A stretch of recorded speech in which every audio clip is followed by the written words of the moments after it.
nessa casa. Que o Senhor venha arrancar toda insatisfação dos nossos corações, nos ensina a sermos dependentes e satisfeitos, contentes em Ti, Jesus. Por isso, vem sondar os nossos corações, a começar pelo meu nessa noite. Já te peço perdão pelas minhas falhas, sou o primeiro a reconhecer isso diante da igreja, mas usa-me como instrumento em Tuas mãos nessa noite, para que Teu nome seja honrado, exaltado e glorificado em nome de Jesus. Amém. Glória a Deus. Aplauda o Senhor, é para Ele e por Ele. Igreja, todo final de culto no domingo é assim. Uns saem com a palavra que foi ministrada aqui no coração, fazendo a revolução dentro de si, mudando. O cara chora, o cara fala: meu Deus, eu vou mudar, eu vou transformar. O cara sai com aquela palavra queimando dentro do seu coração, o cara sai ardendo, o cara sai com a vida, o cara querendo falar: eu vou mudar, dessa vez eu vou mudar. É o que a gente chama de conversão. O cara recebe essa palavra de Deus e fala: cara, vou pegar isso a partir de agora e minha vida não vai ser mais a mesma. E o Espírito Santo começa a agir na vida da pessoa e ela muda, né? Então são pessoas que saem da igreja aqui depois do culto esperançosas, animadas. Elas saem satisfeitas. Amém? Repete comigo: satisfeitas. Por outro lado, outras da mesma maneira vêm receber a mesma palavra, aquilo, a mesma palavra que é liberada aqui no altar da mesma maneira, mas preferem sair reclamando que o ar-condicionado não estava funcionando, que estava quente, que demorou demais, que a estrutura, e saem daqui insatisfeitas. Repete comigo: insatisfeitas. Já o pastor acaba o culto e é o desespero de todo pastor todo domingo. Acabou o culto, cara, o que eu vou pregar domingo que vem? A galera tá vibrando com a palavra, tá queimando, tá aquele negócio. Nossa, pastor, o cara recebe as mensagens, que bênção, obrigado, não sei o quê. E o cara tá com a cabeça já: meu Deus, e domingo que vem como é que vai ser? Esse é o dilema de todo pastor todos os domingos. E foi num momento desse de pensamentos de que, meu Deus do céu, o que eu vou pregar? Que segunda-feira passada Deus me deu essa palavra e eu passei a semana estudando e preparando para vocês. E a palavra que Ele colocou no meu coração foi insatisfação. Repete comigo: insatisfação. O homem, por natureza, sempre foi um ser insatisfeito. Isso é uma característica do ser humano, é uma característica carnal do ser humano. E o que é insatisfação, por definição, no dicionário? É a sensação de descontentamento. É um sentimento de vazio, de raiva, de tédio. É a sensação e o ato de desprezar. É a falta de contentamento. Isso é a insatisfação. E atualmente nós temos visto a geração que talvez seja a mais insatisfeita de toda a história. E uma geração que tem tudo, e com as maiores facilidades e rapidez, por conta da tecnologia. Ao mesmo tempo, é a geração mais insatisfeita da história. Nada lhe agrada. Tudo é demorado. Tudo pode ser melhor. Nada é no tempo certo. E quando a gente começa a comparar as gerações passadas com a atual, aí fica mais gritante ainda as diferenças e as justificativas das atuais insatisfações. E aí já denuncia a idade do pastor. Primeiro é o celular. Cara, eu fui ter celular, eu tinha 21 anos, na faculdade já. E o celular naquele tempo cumpria a função que a gente chama de celular hoje. Mas o celular, deixa eu contar um segredo para vocês, é telefone. Ele serve para ligar. Foi criado para você conversar com as outras pessoas. E hoje até para isso serve. E no meu tempo era assim. Quando eu namorava com a pastora, quem é do meu tempo vai lembrar, começo dos anos 2000. Isso a gente já na faculdade, já tinha passado no concurso. 2005, 2006, a gente morava. Ela morava no sertão de Pernambuco e eu no sertão da Paraíba. Ela passou no concurso lá em Pernambuco. A gente passou no mesmo concurso no banco. E eu trabalhava no sertão da Paraíba e ela no sertão de Pernambuco. E aí era naquele tempo dos 3 segundos da Oi. Quem é do tempo dos 3 segundos da Oi? Olha aí, os velhinhos. E era uma maravilha, cara. E a galera hoje reclama de namoro. Cara, vocês têm WhatsApp, tem mensagem, liga de graça, que nem cobra mais ligação, que eu fico irado com minhas filhas. Eu tenho um plano, eu pago um plano caro para os 4 celulares lá, das 2 mais velhas, o meu e da pastora. E aí elas querem falar comigo, elas ligam do WhatsApp, ligação de WhatsApp. Eu falo, bicho, eu gasto uma grana para vocês ficarem me ligando de WhatsApp. Então, meu namoro com a pastora era assim, cada um era 170 quilômetros de distância. E aí era nos 3 segundos. Cara, não sei até hoje, como é que conversava em 3 segundos? Porque era para não gastar, porque era caríssimo, cara, a ligação. Então a gente ligava 3 segundos, aí pá, não sei quem foi o abençoado que descobriu isso, imagina. Que se você falasse em 3 segundos, não cobrava. Então a gente passava horas conversando em 3 segundos. De 3 em 3 segundos. Pá, desligava. Oi, como é que tá? Cortou já. E aí? Repete. Aí já era, meia hora, só pra gente entender o oi, tudo bem. Então era essa luta. Então, nesse aparelho nós temos tudo, absolutamente tudo que precisamos agora para o dia a dia. Mas a minha vida toda foi sem celular, cara. Minha infância, minha adolescência, foi quando adulto é que eu fui ter celular. E esse aparelho começou com uma função maravilhosa de poder falar com as pessoas. Só que no nosso tempo, eu tenho 46 anos. Eu vivi ali anos 80 e anos 90.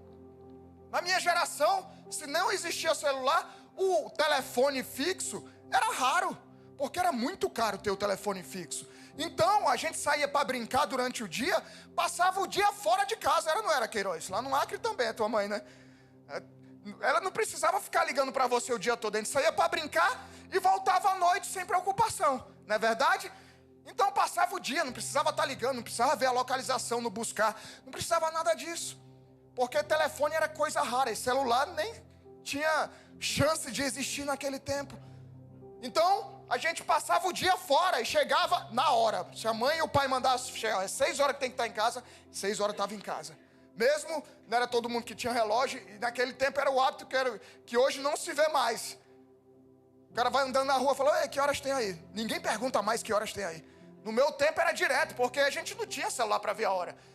Poucos tinham um relógio, então via alguém na rua com relógio, ninguém sabia de horário, de nada. Falava, eita, falta 10 minutos, minha mãe está me esperando com o chinelo em casa. E aí corria para casa. Então, era na base do telefone fixo mesmo e era muito caro. Então, essa geração de hoje tem tudo. Nós temos tudo hoje no celular. É um aparelho que a gente tem a nossa vida. Eu não tenho mais carteira, eu não ando mais com documento. Está tudo, absolutamente tudo no celular. Internet de banco e etc. Tudo no celular. Segundo é a televisão. Hoje a televisão também está na palma da tua mão. Antes era tudo no tubo. Tinha que colocar bombril nas antenas para pegar a imagem boa. Quem é desse tempo aí do bombril? Olha aí, tem mais gente aí do bombril. Olha aí. A gente tinha que botar bombril. E não era esse bocado de canal que hoje tem TV a cabo e tem 550 canais que você paga uma fortuna e assiste 5. Né? Antigamente era Globo, Band, que não era nem Bandeirantes, SBT, que começou TVS, Rede Manchete. Os boys estão tudo olhando para mim falando, o que é isso? Pois é, a Record veio depois e etc.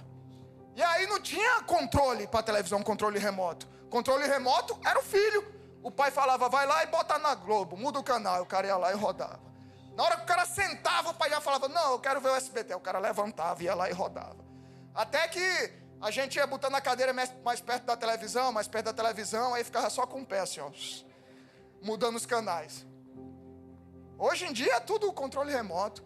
Televisão também não era todo mundo que tinha nos 80 e 90. Era normal, creio que lá no Acre também, as pessoas se reuniam na casa de alguém da rua que tinha televisão. Aí assistia o Jornal Nacional, porque o Jornal Nacional era a verdade absoluta do Brasil. O que era dito ali era a verdade absoluta, ninguém discutia, era o que direcionava o Brasil. Imagina o quanto que esses caras nos enganaram. Hoje a gente está vendo, né? Imagina o quanto a gente não foi enrolado. Acabava o Jornal Nacional, o cara já ficava ali, jantava junto na casa do vizinho. E aí começava a novela, que era outra coisa que também ditava o rumo da nação. E era assim que a gente vivia, né? Então, resultado de jogo de futebol, tá aqui na mão, o tempo todo aparecendo. Jogo de futebol não era no domingo, era no sábado à tarde. Era um jogo só e a gente já estava satisfeito. Não são milhares de jogos como são hoje. Para ver o resultado do jogo era no Fantástico, no final da noite, no domingo, com a zebrinha. Quem lembra da zebrinha? Eu morria de medo da zebrinha, eu me escondia. Pô, tem um bocado de véia aqui hoje, graças a Deus. Não estou só aqui. E aí a zebrinha, eu morria de medo, eu me escondia quando a zebrinha passava. Mas era na zebrinha que a gente via os resultados dos jogos. Aí via o resultado dos outros jogos, era uma maravilha.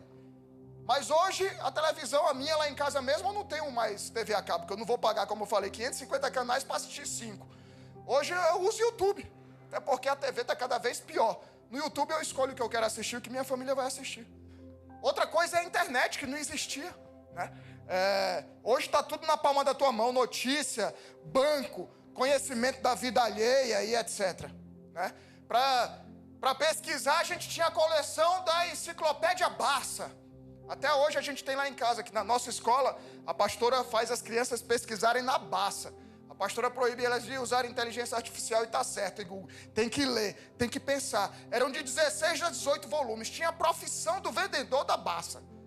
Tinha gente que vivia disso, cara. Então, é uma loucura. Hoje no Google, hoje na inteligência artificial, qualquer coisa, você pesquisa ali, é fácil, você tem tudo ali. Eu mesmo vou preparar um sermão, passei a semana estudando. Eu boto 4, 5 bíblias de versões diferentes, livros de comentários bíblicos, livros sobre o assunto, pesquiso na internet, etc., para preparar um sermão. E óbvio, com o Espírito Santo.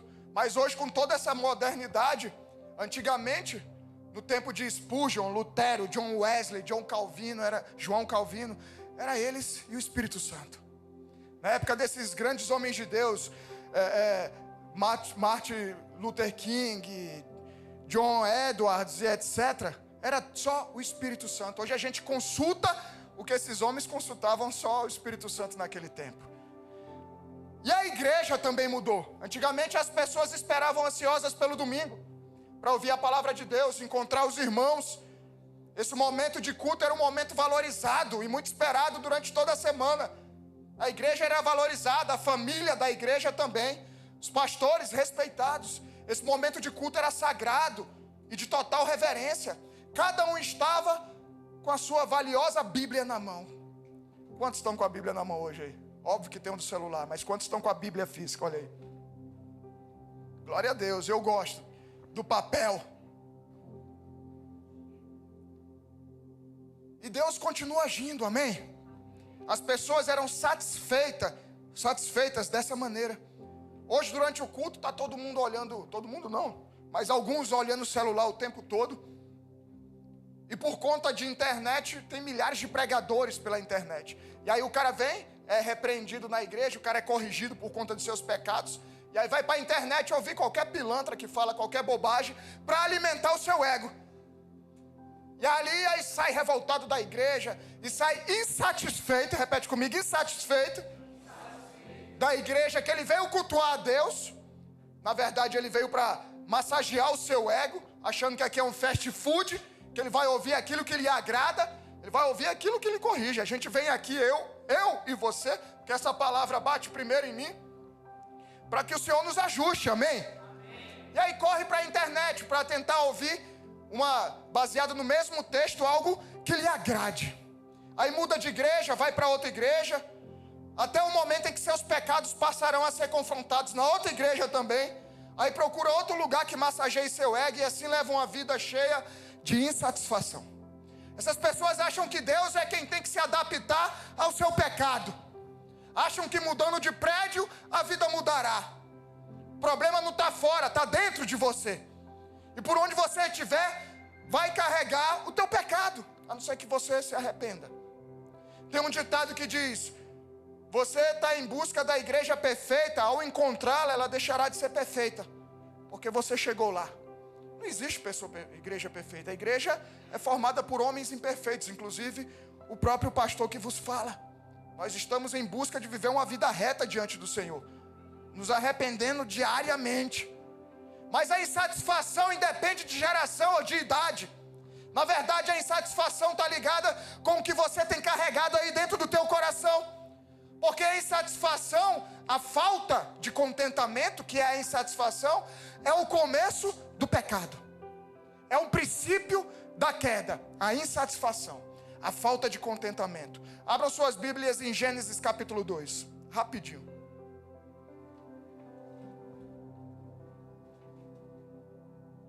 Gênesis capítulo 2. Quem achou diz amém. Gênesis é fácil, hein? Gênesis capítulo 2, versículo 16 diz assim: e o Senhor Deus ordenou ao homem, criação do mundo aqui, de toda, repete comigo, toda árvore do jardim você pode comer livremente, mas da árvore do conhecimento do bem e do mal você não deve comer, porque no dia em que dela comer, você certamente morrerá. Até aqui, deixa ela aberta aí.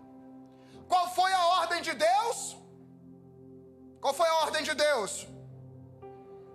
Coma. Ó, que alegria, hein? Quem está aí no jejum, quem está treinando, a ordem de Deus ao homem foi: coma. Coma. Pode comer. A ordem de Deus foi muito clara: coma. Você pode comer à vontade de tudo que você está vendo aí. Eva, Adão, o que vocês estão vendo, tudo é de vocês. Tudo, absolutamente tudo. Olha que bênção. Deus olha para eles e fala: comam tudo. Tudo que vocês estão vendo é de vocês. Apenas de uma árvore você não se alimenta. Imagina você chegando na floresta amazônica. Vou trazer para minha terra. E aí Deus olha você aqui na floresta amazônica e fala: é tudo teu. Todas essas árvores você pode comer. Você pode fazer o que quiser aqui. É tudo teu, os peixes. Tudo é teu, tudo. Mas tem uma castanhola lá no meio da floresta amazônica, dela você não come não. Ou no supermercado. Você entra no supermercado, e aí Deus fala: é tudo teu aí, velho. É tudo teu e da tua família, o que tiver aí. Só tem uma gôndola ali do lado esquerdo, no cantinho, lá no final, tem um produto industrializado e processado, não come dele. Mas todo supermercado é teu. Aqui está a insatisfação do homem, a falta de contentamento, porque Adão e Eva tinham absolutamente tudo à sua disposição, absolutamente tudo à sua disposição. Não era a melancia aguada que a gente encontra hoje, que a melancia hoje não está mais nem vermelha, está branca. Não eram frutas e legumes sem sabores, eram os originais. Imagina que sabor tinha frutas e legumes lá no Éden. Tanto de vitamina que tinha, você não precisava nem suplementar com whey, nem com Durateston, era tranquilo. Mesmo assim, eles pecaram. Mesmo assim, eles estavam insatisfeitos.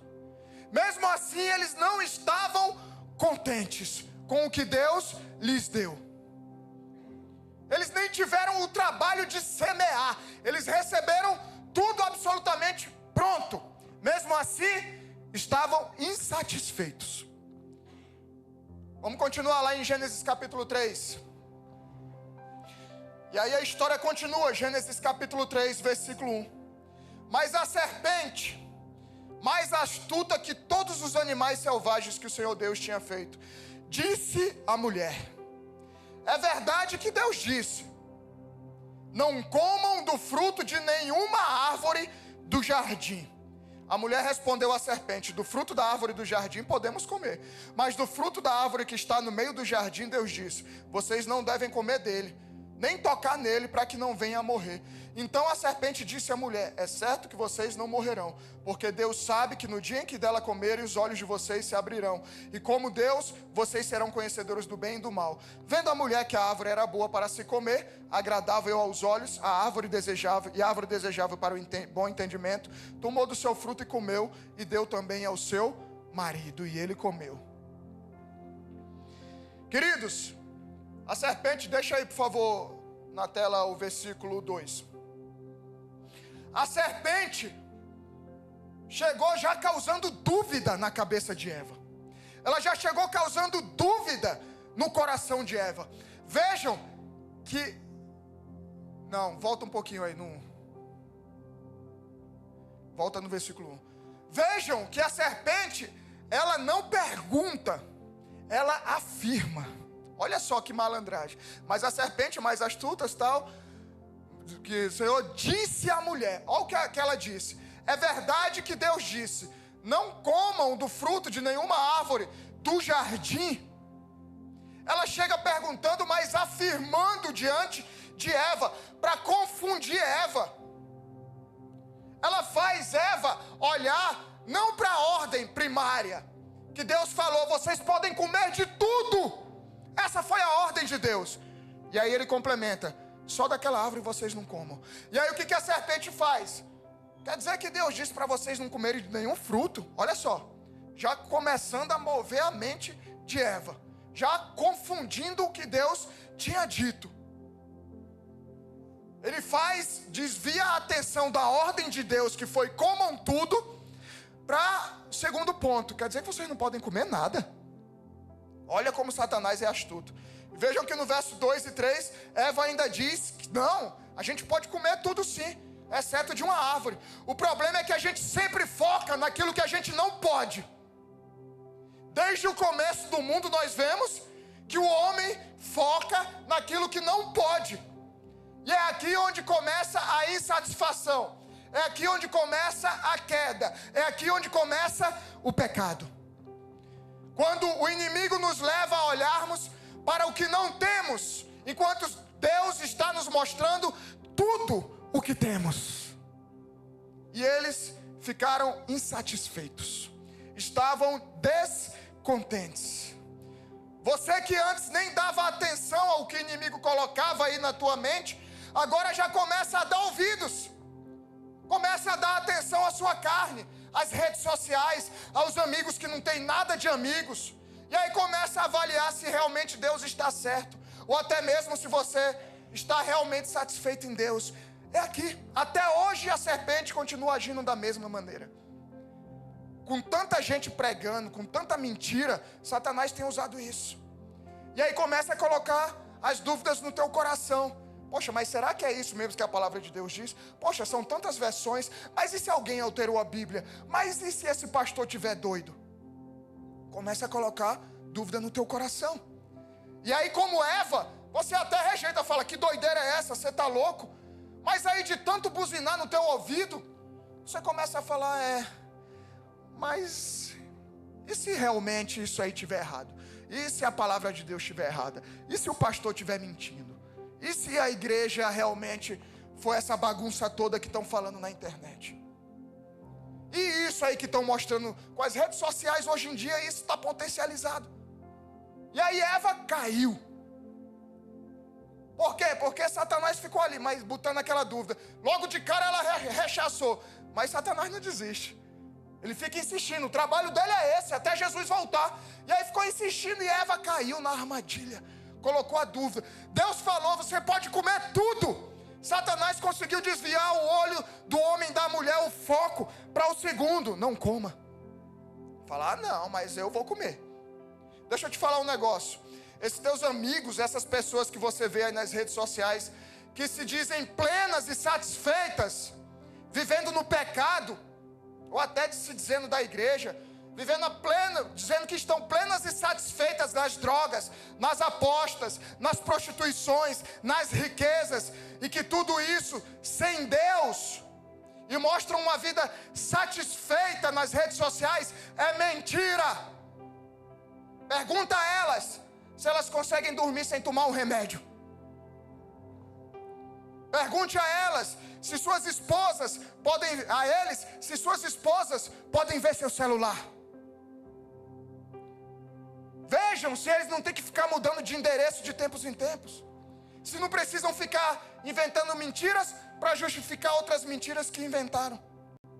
Pergunte, vá procurar saber como é seu casamento e seus filhos no dia a dia. De tempos em tempos estouram notícias de pessoas famosas que eram referências de vida, de família, de satisfação, mas que o dinheiro era todo ilícito. Mas batia na esposa, mas os filhos estão entregues às drogas. 1 Timóteo 6, versículo 6 diz: de fato, grande fonte de lucro é a piedade com o contentamento, porque nada trouxemos para o mundo, nem coisa alguma podemos levar dele. tendo sustento e com que nos vestir, estejamos contentes. Mas os que querem ficar ricos caem em tentação, em armadilhas e em muitos desejos insensatos e nocivos, que levam as pessoas a se afundar na ruína e na perdição. Porque o amor ao dinheiro é a raiz de todos os males. E alguns, nessa cobiça, se desviaram da fé e atormentam a si mesmos com muitas dores. O dinheiro não é o mal, o amor ao dinheiro é que é o problema. O dinheiro, sabendo, ele trabalhando para você é bênção. Você vai abençoar a sua vida, vai abençoar a obra, vai abençoar a vida de outras pessoas. Mas a riqueza, a palavra de Deus diz em Eclesiastes 5,19, é um dom de Deus. E quando é dom de Deus, é para cumprir um propósito. Você abençoa as vidas, você abençoa o reino, você faz aquilo com propósito, não para estar se mostrando na internet. Não para estar postando na internet, não. Deus te dá as riquezas com propósito de reino. Por isso que muitas vezes tem gente aqui que não vai encontrar a riqueza, porque ele sabe o que tem no teu coração. Foi assim com Adão e Eva. Eles estavam satisfeitos até começarem a negociar e darem ouvidos à carne. Até começarem a negociar e darem ouvidos ao pecado, ao diabo. Ali começou a insatisfação na vida deles. Ali começou a queda de um casal descontente. Foi ali, quando eles começaram a se comparar, quando eles começaram a dar ouvidos ao inimigo. Por isso, muitas vezes, as pessoas têm, inclusive, dificuldade em fazer dieta. Por que as pessoas têm dificuldade em fazer dieta? A gente tem a nossa nutricionista aqui, Michele. Porque as pessoas focam naquilo que não pode comer. Ai meu Deus, mas se eu tivesse. Ai meu Deus, mas se eu pudesse comer. Ai meu Deus, não dá certo, cara. Não dá certo, por isso que não dá certo a tua dieta. A mesma coisa quando fica na luta para se converter. A pessoa foca naquilo que não pode. Ah, não vou me converter porque não posso isso, não posso aquilo e etc. 1 Coríntios 6,12 diz assim: todas as coisas me são lícitas, mas nem todas me convêm. Todas as coisas me são lícitas, mas eu não me deixarei dominar por nenhuma delas. Essa palavra dominar no grego que ele está usando é ter poder ou autoridade. Não vou deixar, eu posso tudo, mas não vou deixar aquilo que não posso ter autoridade, dominar a minha vida, sujeitar o meu corpo, ter poder sobre a minha vida. Amém? Essa mesma palavra é usada por Paulo lá em 1 Coríntios 7,4, essa palavra de dominar. A esposa tem poder sobre o próprio corpo. Não tem poder, sobre o próprio corpo, e sim o marido. E também de igual modo o marido não tem poder sobre o seu próprio corpo, e sim a esposa. E deixa eu abrir um parêntese aqui nessa palavra em relação a isso, porque se tem um mal que tem destruído casais e casamentos hoje, é isso daqui. Esposas jogando o marido nas mãos de Satanás, por conta de que não tem relação com o marido, por conta disso, por conta daquilo, um bocado de desculpa. Mesma coisa o marido, jogando a esposa na mão de Satanás, porque ficam se privando da relação que Deus preparou para o casamento. Solteiros e noivos, vocês não estão fora dessa. Estou falando para os casados. Casamentos sendo destruídos silenciosamente por conta disso daqui, ó. Em relação à bebida, eu acho engraçado. Eu sempre gosto de falar da bebida porque eu sou um ex-alcoólatra. E muitos abrem mão da salvação por conta de um copo de bebida. Vocês já me viram falar o exemplo que eu gosto de usar da bebida. A Bíblia fala que não será salvo o bêbado. Ela não restringe realmente a questão ela não fala exatamente sobre não beber, mas fala que o bêbado não vai herdar o reino do céu, até porque a bebida alcoólica naquele tempo de Jesus era bem diferente da industrializada hoje em dia. Biotônico Fontoura tem 9% de álcool, tinha no nosso tempo. 9% de álcool, nem cerveja tem esse percentual de álcool. Quem tomou Biotônico Fontoura no meu tempo? É por isso que a gente comia, não é? Abriu o apetite, velho. É a mesma coisa que os caras fazem. A gente morou em Patos 2 anos agora plantando a igreja. Aí os velhinhos lá, calor danado em Patos. Aí os caras falavam, não, eu vou ali tomar uma lapada de cana para abrir o apetite. Agora eu entendo. Que era o que a mãe da gente fazia com a gente, dava uma lapada de cana. Porque o biotônico Fontoura era nada mais, nada menos que uma lapada de cana antes do almoço. Mas parece que tiraram aí, graças a Deus. Mas a gente foi criado, infelizmente, dessa maneira. 1 Coríntios 6, versículo 9 diz: ou vocês não sabem que os injustos não herdarão o reino de Deus? Não se engane, nem os imorais, nem os idólatras, nem os adúlteros, nem os afeminados, nem os homossexuais, nem os ladrões, nem os avarentos, nem os bêbados, nem os maldizentes, nem os roubadores herdarão o reino de Deus. Alguns de vocês eram assim, mas vocês foram lavados, foram santificados e foram justificados no nome do Senhor Jesus Cristo e no Espírito Santo de Deus. E aí é quando chega o versículo: todas as coisas me são lícitas, mas nem todas me convêm. Todas as coisas me são lícitas, mas nem tudo me deixarei dominar por nenhuma delas. Paulo dá a lista dos pecados que começam na insatisfação do homem. A imoralidade, o adultério, afeminados, homossexuais, ladrões, avarentos, bêbados, maldizentes, ladrões. E no verso 11 ele diz: ao sermos lavados, santificados e justificados por Jesus, nos tornamos satisfeitos nele. Talvez a tua insatisfação é porque você esteja vivendo algo hoje, disso que Paulo lista ali em 1 Coríntios 6. Talvez você esteja vivendo algum desses, o adultério, o alcoolismo. Não o alcoolismo, não precisa nem ser alcoólatra, só basta estar bêbado. E aí, vamos pensar assim: tá, pastor, o bêbado não vai herdar o reino dos céus. E isso talvez seja uma interpretação. O bêbado, eu era um bêbado, inventa desculpa para tudo, consegue convencer. Aí tá, vamos dizer então que você continua bebendo, você continua ficando bêbado. Eu não. Graças a Deus estou liberto há 18 anos. Mas vamos dizer que quando Jesus voltar, você vivia bêbado, bebia, enchia a lata e foi salvo. Aí a gente se encontra lá no céu. Você que bebeu e eu que não bebi. Aí, pastor, lembra?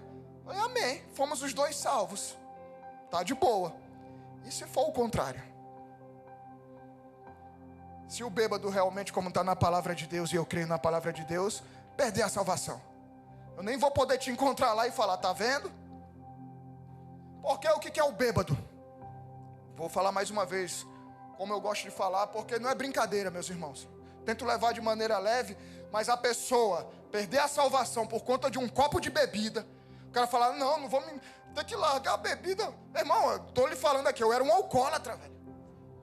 Você não mudar a sua vida, a sua história, o seu casamento por causa da porcaria de um copo de bebida, sua vida não vale nada. Não vale nada. Porque a ciência, vamos lá, você diz que não acredita na Bíblia, mas deve acreditar na ciência. Se você for pego no bafômetro, aí na Blitz, qualquer dose acusa no bafômetro hoje. Por quê? Porque você perde os sentidos. Porque você perde o mínimo do controle do seu corpo. Porque isso, traduzindo, você está bêbado. Independente se é uma dose, 2 doses, você não pode mais hoje.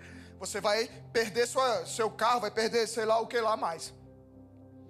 Isso é o que a ciência diz. Antes eram 2 doses, sei lá. Agora nenhuma mais a ciência comprova. Então, se a ciência diz que com uma dose você está bêbado, perdeu a salvação. Não pode beber. Para que você precisa dessa porcaria? É a pior das drogas. É a porta para todas as outras drogas.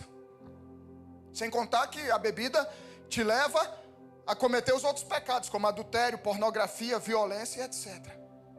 Satanás tenta te deixar com os olhos fixos naquilo que Deus não te deu, ao ponto de você ficar desanimado com o que Deus te deu, como foi com Adão e Eva. Satanás te faz olhar para o que você não tem, até que você fique desanimado com aquilo que tudo que Deus te deu. Não é que Deus não te deu nada, Ele te deu tudo. Mas você está sendo induzido a focar no que você não tem. Está na hora de deixar de ser mimado. Está na hora de deixar de ser mimada. Sabe por quê? Nós não teremos tudo que a gente quer não, né? A gente não vai ter tudo que a gente quer não. Para de fazer birra. Já passou esse tempo. Hebreus 13:5 diz que a vida de vocês seja isenta de avareza.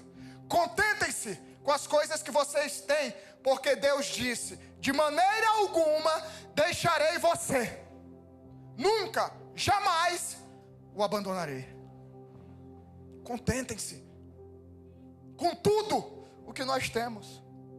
Infelizmente o mundo e as igrejas estão repletas de pessoas insatisfeitas, de pessoas que estão descontentes.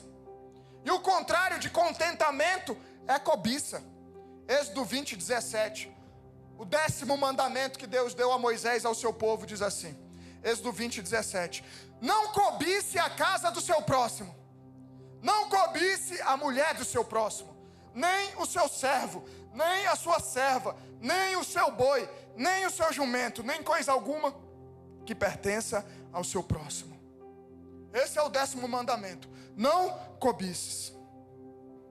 A cobiça é desejar o que Deus não te deu.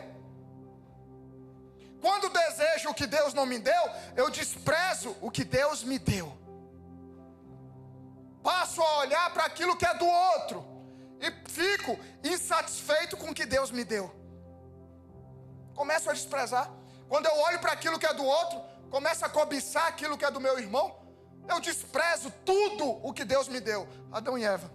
Deus deu tudo para eles. Começaram a cobiçar o que não era deles.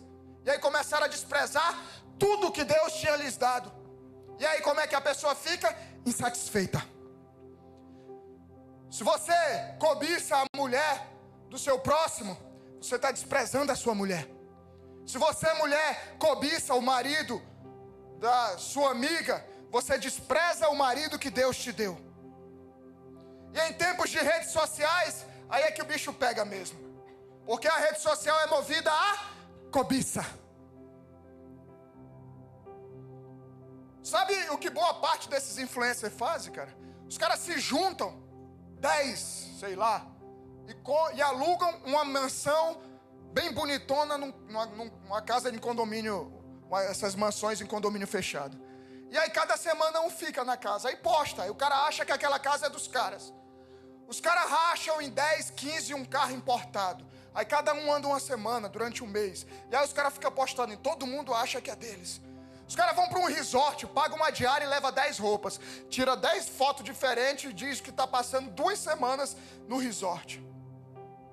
Dividem barcos, jet ski, carros importados. E as pessoas acreditando que tudo aquilo é verdade. Quando você me vê lá de jet ski na rede social, não é meu, é de Alan. Cadê o presbítero? Ah, ele está viajando hoje. É de Alan. Mas não é nada de cobiça, ele me empresta. A falta de contentamento, a cobiça, é o mesmo que dizermos para Deus que Ele não sabe como conduzir as nossas vidas. Quando nós cobiçamos algo que não é para a gente, algo que não é nosso, a gente está falando: Deus, você não sabe o que é dar coisas boas para os seus filhos. Esse é o discipulado do inferno. É te dizer que sempre está faltando algo. Essa é a base do inferno para destruir a tua vida. Está te faltando algo. Sempre está faltando algo. Sempre está precisando de alguma coisa. Você já viu pessoas que não se envolvem na obra de Deus, na igreja, não servem? Sempre está faltando alguma coisa. Falta tempo, falta dinheiro, falta transporte, falta casar, falta filhos, falta o filho crescer agora, depois que o filho nasce. Sempre está faltando algo. Imagina um bebê que nasce. O bebê que nasce, ele já tem tudo. Ele já tem absolutamente tudo. Mas vão começar as coisas a se desenvolverem na vida dele com o passar do tempo. Por exemplo, o neném que nasce, um bebê recém-nascido de alguns meses, os seus primeiros anos, não sabe falar, mas sabe chorar. Chorando, ele consegue tudo o que ele precisa. A atenção dos pais, leite e etc. O que precisará será amadurecido com o tempo. O próprio Deus vai fazer isso no tempo certo. Assim é para quem entrega a vida a Jesus, o novo convertido, que nasce novamente, já tem tudo. Você que se converte nessa noite, já tem tudo que você precisa, como eu, pastor da igreja, que estou nessa caminhada há 18 anos. O Espírito Santo de Deus. O que vai acontecer agora é que você, o bebê na fé, recém-convertido, vai amadurecer. E o que você já tem, e você não tem falta de nada, só que Deus vai amadurecer, e no tempo certo, tudo acontecerá. Você já tem tudo. O rei Davi, antes de ser o rei Davi Israel, ele cuidava, era um menino, um adolescente franzino que cuidava dos animais do seu pai, lá no meio das montanhas. Ele cuidava das ovelhas do pai. Quando apareceu o leão, ele não fugiu, foi para cima do leão, protegeu as ovelhas do pai. Mas no tempo certo, quando ele se tornou rei de Israel, ele se tornou aquele que protegeu o povo de Deus, a nação do Senhor. Comece fazendo o que você precisa fazer hoje, que aí você vai deixar de ser esse satisfeitozinho aí, mimado. Comece a fazer o que você precisa fazer hoje. Para de querer olhar para o final. Para de se comparar com os outros. Comece fazendo o que você precisa fazer hoje, que talvez seja arrumar o teu quarto. Está querendo mudar o mundo, mas não tem coragem de lavar uma roupa, de enxugar um prato. Arruma a tua cama. Paga tuas contas. Peça perdão. Aí a pessoa fica aceitando a serpente, colocando em dúvidas no seu coração, como foi em Eva. Imagina se o seu marido fosse assim. Imagina se a sua esposa fosse igual aquela irmã lá atrás. Não cobice. Quer que seu marido ou sua esposa mude em algo? Mude você primeiro. Talvez as coisas não estejam acontecendo no seu marido ou na sua esposa, porque a mudança começa em você. Comece você a fazer dieta. Comece você a treinar. Comece você a orar. Comece você a jejuar. Comece você a ser um homem de Deus. Comece você a ser uma mulher de Deus. A mesma coisa é a ansiedade. Ansiedade tomando conta de tudo hoje. Ansiedade é a preocupação e o medo pelo que possa acontecer com aquilo que você nem tem e que provavelmente nem vai viver. Mas é a insatisfação que você não tem, baseado naquilo que você cobiça. Aí te deixa ansioso. Salmo 55, 22 diz: lance os seus cuidados sobre o Senhor e Ele o sustentará. Nós temos tudo. Nós temos absolutamente tudo, como Adão e Eva. Só que muitos ficam focando naquilo que não tem. Salmo 94, 19. Quando a ansiedade já me dominava, o teu consolo trouxe alívio à minha alma. É como se Deus pegasse o teu olho, tá lá ansioso, preocupado, pegasse tua cabeça e fala: cara, olha para cá. Você tá olhando para aquilo que você não tem, cobiçando aquilo que você não tem, aí fica ansioso. Aí Deus fala: cara, olha para cá. Olha tudo o que eu te dei. Olha tudo o que você tem. Mas isso não quer dizer, igreja, que é para nos acomodarmos, de estarmos satisfeitos com tudo que temos, que já está suficiente. Não tem problema nenhum nós buscarmos mais, nós queremos crescer em Deus. Mateus 25, 14, parábola dos talentos, diz assim: pois será como um homem que, ausentando-se do país, chamou seus servos e lhe confiou os seus bens. A um deu 5 talentos, a outro deu 2 talentos e a outro deu 1 talento, de acordo com a capacidade de cada um deles. De acordo com a capacidade de cada um deles. Então você vai receber de acordo com a sua capacidade. Você vai receber de acordo com o teu propósito. Você vai receber de acordo com aquilo que Deus tem para a tua vida. Não cobice o do próximo. E então partiu. O servo que tinha recebido 5 talentos saiu imediatamente a negociar com eles e ganhou outros 5. Do mesmo modo, talento era a moeda da época. Do mesmo modo, que tinha recebido 2, ganhou outros 2 talentos. Mas o servo que tinha recebido 1 talento, saindo, fez um buraco na terra e escondeu o dinheiro do seu senhor. Esse aqui era o insatisfeito. Depois de muito tempo, o senhor daqueles servos voltou e fez um ajuste de contas com ele. Aproximando-se, o que tinha recebido 5 talentos, entregou outros 5, dizendo: o Senhor me confiou 5 talentos, eis aqui outros 5 que ganhei. O Senhor disse: muito bem, servo bom e fiel. Você foi fiel no pouco, sobre o muito o colocarei. Venha participar da alegria do seu Senhor. E aproximando-se também o que tinha recebido 2 talentos, disse: o Senhor me confiou 2 talentos. Eis aqui outros 2 que ganhei. Então o Senhor disse: muito bem, servo bom e fiel. Você foi fiel no pouco, sobre o muito colocarei. Venha participar da alegria do seu Senhor. Chegando por fim o que tinha recebido 1 talento, disse: sabendo que o Senhor é um homem severo, que colhe onde não plantou e ajunta onde não espalhou, fiquei com medo e escondi o seu talento na terra. Aqui está o seu. Esse era o insatisfeito. Mas o Senhor respondeu: servo mau e preguiçoso, você sabia que eu colho onde não plantei e ajunto onde não espalhei. Então você devia ter entregado o meu dinheiro aos banqueiros, e eu, ao voltar, receberia com juros o que é meu. Portanto, tirem dele o talento e deem ao que tem 10, porque a todo o que tem mais será dado, e terá aí abundância. Mas ao que não tem, até o que tem lhe será tirado. Quanto ao servo inútil, lancem-no para fora nas trevas. Ali haverá choro e ranger de dentes. Esse é o insatisfeito. Não enterre os talentos que Deus tem te dado. Não guarde os seus talentos. Não importa se 1, 2, 10. Multiplique aquilo que Deus tem te dado. Pare de se comparar com quem está do seu lado.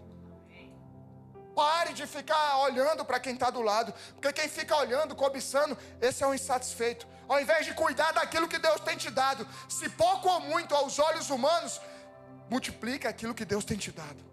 Lucas 12, 48, a parte B diz: mas aqueles a quem muito foi dado, muito lhes serão exigido. Aquele que muito se confia, aqueles a quem muito se confia, muito lhes pedirão. Não cobice o que Deus deu ao irmão do teu lado, mas também não se acomode com o que o Senhor te entregou. Multiplique aquilo que Ele tem te dado. Mateus 25, 21, o Senhor disse: muito bem, servo bom e fiel. Você foi fiel no pouco, sobre o muito colocarei. Venha participar da alegria do Senhor. Você não precisa conquistar o que não é seu, mas você precisa multiplicar o que Deus te deu. Negócios, dons, profissão, ganhar vidas para Jesus. E o próprio Senhor é quem vai acrescentar. Ele é quem vai multiplicar. Pare de focar no que você não tem. Foque em multiplicar o que você tem. Senão você vai se tornar mais um insatisfeito. Quando Jesus voltar, Ele não vai te cobrar o que Ele não te deu. Ele não vai te pedir o que Ele não te pediu para fazer. Ele vai te cobrar o que Ele te deu. Ele vai te cobrar o que Ele te pediu para fazer. Ele vai te cobrar o que Ele confiou a você. A tua família, os teus negócios, os teus dons. O que você vai apresentar ao Senhor. Aos satisfeitos, o próprio Senhor acrescenta. A cobiça te leva a olhar o que você não tem e deixar de zelar por aquilo que Deus tem te dado. Sua família sendo destruída e você não cuida da tua família.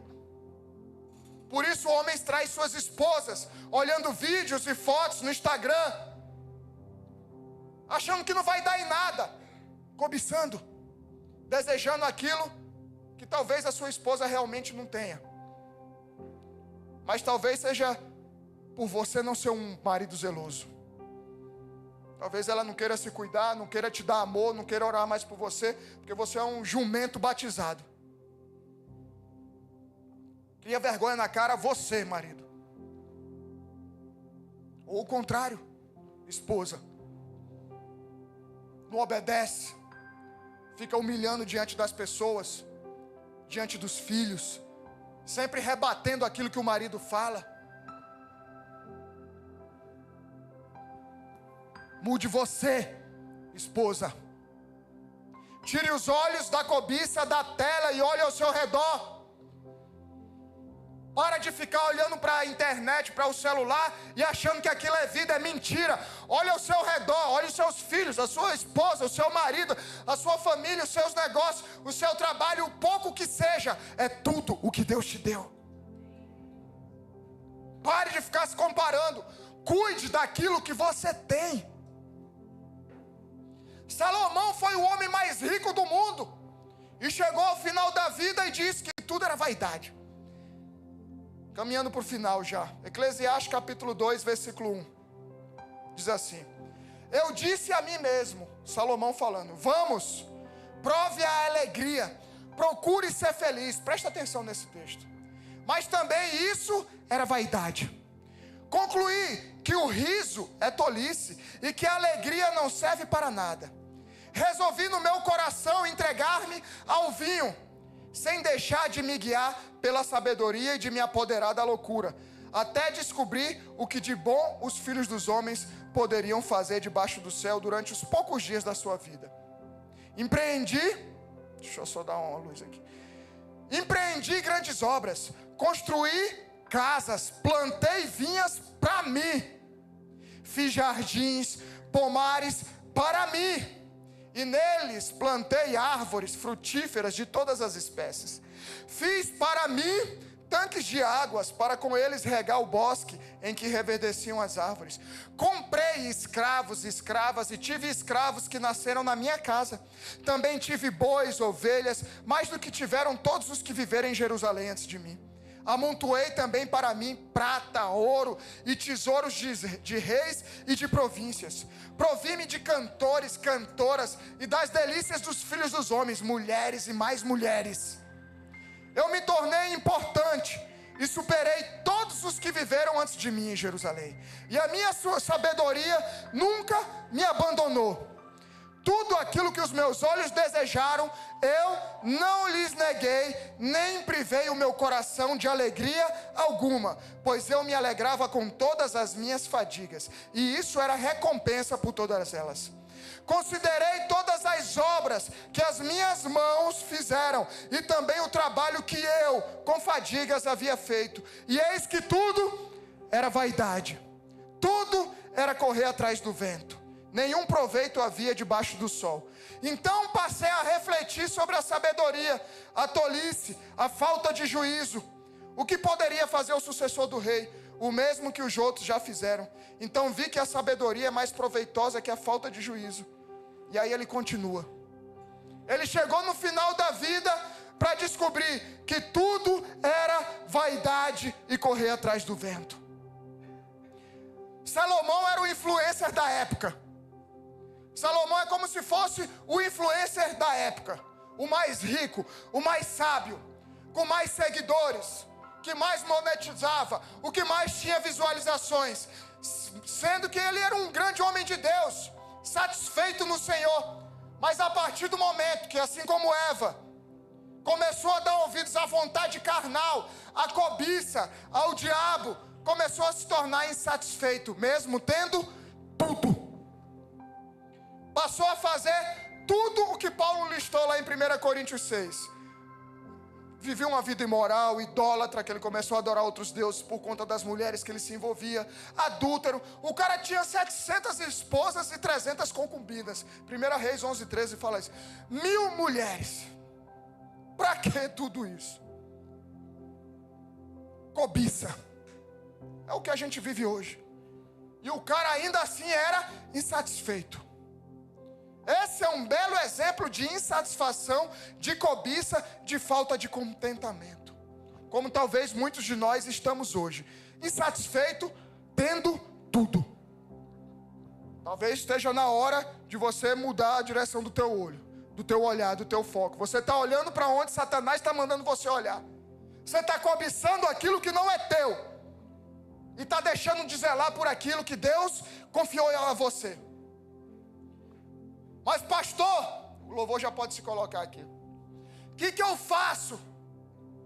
Você que se identificou com isso, o que eu faço, pastor? Estou realmente insatisfeito, eu admito. Estou insatisfeito, estou cobiçando, estou desejando aquilo que não é meu. O que eu faço, pastor, para ter uma vida satisfeita? João 6,35, coloca aí na tela.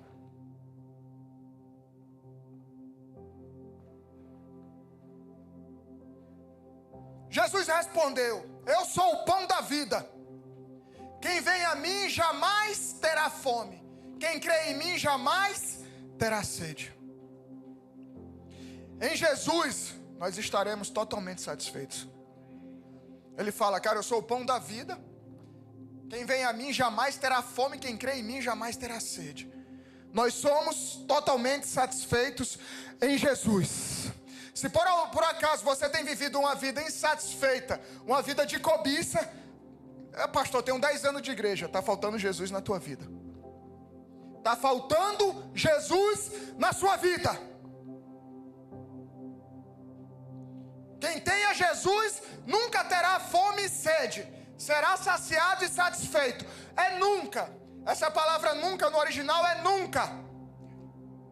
Não é que você não vai ter dificuldade, não é que você vai ter necessidade. A gente vai enfrentar necessidade, a gente vai enfrentar dificuldades. Mas estaremos satisfeitos em Jesus. João 16:33 diz: falei essas coisas para que em mim vocês tenham paz. No mundo vocês vão passar por aflições, mas tenham coragem, eu venci o mundo. Tenham coragem. Quando Jesus fala tenham coragem, Ele está falando, estejam satisfeitos em mim. Mesmo o mundo falando o contrário, para que vocês tenham, para que vocês sejam igual aqueles caras das redes sociais. Não! Tenham coragem e façam o contrário, sejam satisfeitos em mim. Enquanto o mundo faz o contrário, sejam satisfeitos em mim. Sejam satisfeitos em mim. Independente das lutas, dificuldades, necessidades, sejam satisfeitos em mim. Teremos lutas, dificuldades e necessidades, mas essas lutas, dificuldades e necessidades não farão que sejamos insatisfeitos. Somos contentes e satisfeitos em Jesus. Dê o seu melhor naquilo que Deus tem te dado, pois o fiel no pouco, no muito, quem vai te colocar é o próprio Deus. Honre o Senhor onde você está. Não é que você não possa pensar em crescer e mudar na sua vida, pelo contrário, mas o teu principal alvo é honrar o Senhor fazendo o que Ele te deu para fazer da melhor maneira possível. Seja satisfeito no Senhor. Salmo 23:1 diz: o Senhor é o meu pastor e nada me faltará. No original não diz nada me faltará, diz de nada sentirei falta. O Senhor é o nosso pastor. Jesus é o nosso pastor. De nada. Essa palavra no original é nada teremos falta. Independente de luta, dificuldade, necessidade, estaremos satisfeitos e lutando no Senhor, sem tirar o foco daquilo que dá pra gente. Filipenses 4:13, Paulo diz uma frase que é muito conhecida, um versículo que é muito conhecido: tudo posso naquele que me fortalece. Tudo posso naquele que me fortalece. Esse versículo Paulo escreve para a igreja de Filipos, na carta de Filipenses. Essa carta é conhecida como a carta da alegria. E aí Paulo escreve esse versículo: tudo posso naquele que me fortalece. Mas as pessoas só olham para esse texto. Esse é o problema de quem não lê a Bíblia. Você já leu o que vem antes? Vamos ver lá, Filipenses 4:11. Digo isto não porque esteja necessitado, porque aprendi a viver contente, satisfeito em toda e qualquer situação. E aí ele continua: sei o que é passar necessidade, sei também o que é ter abundância. Aprendi o segredo de toda e qualquer circunstância, tanto de estar alimentado como de ter fome, tanto de ter em abundância como de passar necessidade.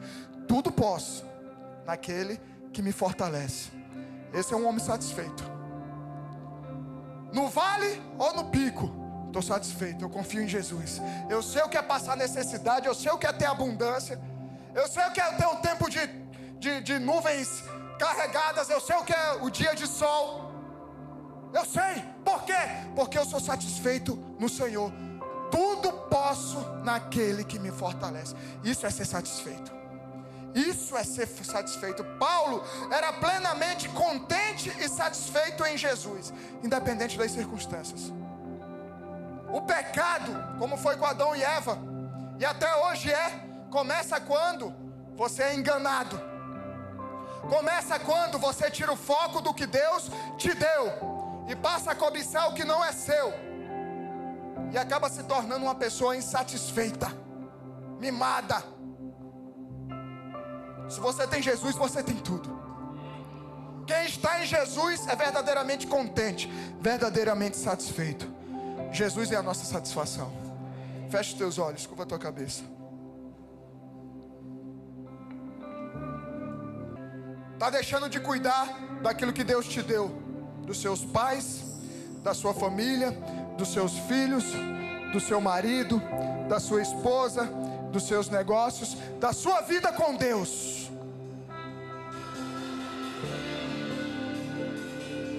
Se contente em Jesus. Se contente em Jesus, porque Ele é tudo. Nele nós temos tudo. Se coloca de pé no teu lugar, vamos adorar o Senhor.